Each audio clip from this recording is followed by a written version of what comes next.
Of all the books in the Bible, none has fired our imagination more than Apocalypse, the book of Revelation to John. On the Greek Isle of Patmos, Apostle John has visions of angels, beasts, the throne of God, surrounded by the rainbow and the sea of glass, Lamb who turns into the conqueror on the white horse, dragons, etc., etc. These verbal images do resemble those from the medieval astronomical and astrological maps. Look at the ancient sky map painted by great Ulrich Dürer.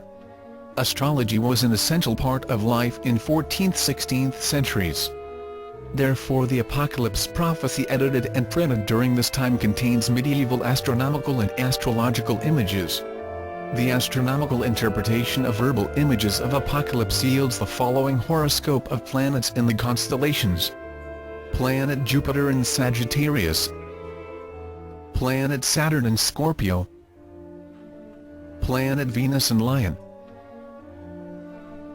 Planet Mars in Gemini, close to Taurus, under the feet of Perseus, Planet Mercury in Balance, Sun in Virgin, Moon under Virgin's feet. The tradition says the Apocalypse was written in 95 AD by Apostle John.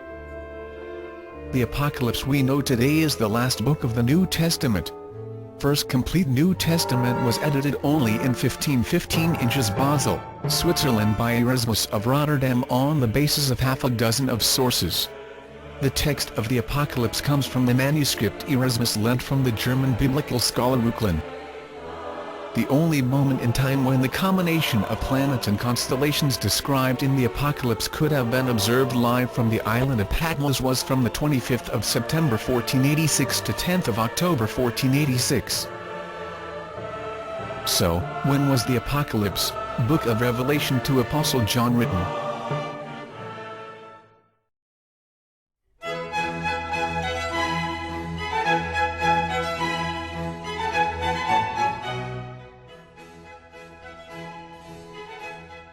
Is it possible that ancient Rome, Greece and Egypt were invented during Renaissance? Can it be that Jesus Christ was born in 1053 AD and crucified in 1086 AD? History, fiction or science? Describes how the contemporary chronological scale was created and by whom, with the culprits named as the 16th–17th century clergy. The well-known model of history has enjoyed the relentless attention of prominent critics ever since its creation, including respected people like Sir Isaac Newton and Jean Herdouin, the court librarian of Louis XIV, the Sun King of France. Roman and Egyptian chronology take a good beating. Poggio Bracciolini and Petrarch take the blame for creating the beautiful legend of a mythical classical age that never was. The biblical events are brought a lot closer to us both historically and geographically. The biblical Jerusalem is actually the medieval city of Constantinople. The New and the Old Testaments swap their positions in chronological order and are shown to refer to medieval events.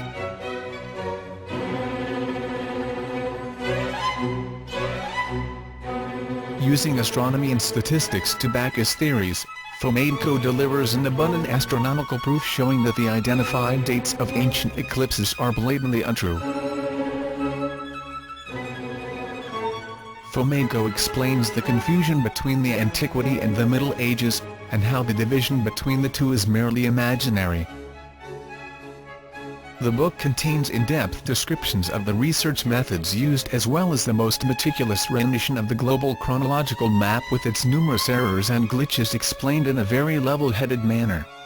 One doesn't have to be a mathematician to comprehend Fomenko's presentation. History, fiction or science? Transforms history from fiction into a rocket science. It is a must-read for everyone who isn't entirely indifferent to human history and possibly also for those who are.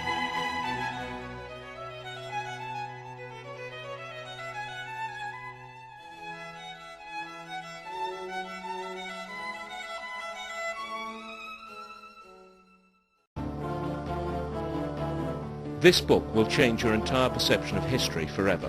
What if ancient Rome, Greece, and Egypt were invented during the Renaissance? What if the Old Testament was a rendition of events in the Middle Ages? What if Jesus Christ was born in 1053 and crucified in 1086 AD? Sounds unbelievable?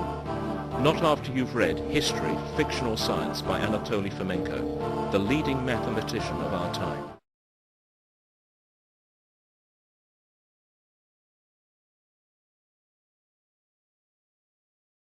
Has history been tampered with? Yes, it has.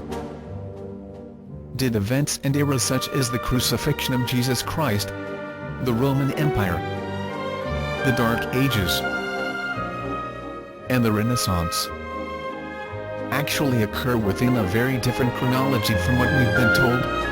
Yes, they certainly did. The history of humankind is both drastically shorter and dramatically different than generally presumed.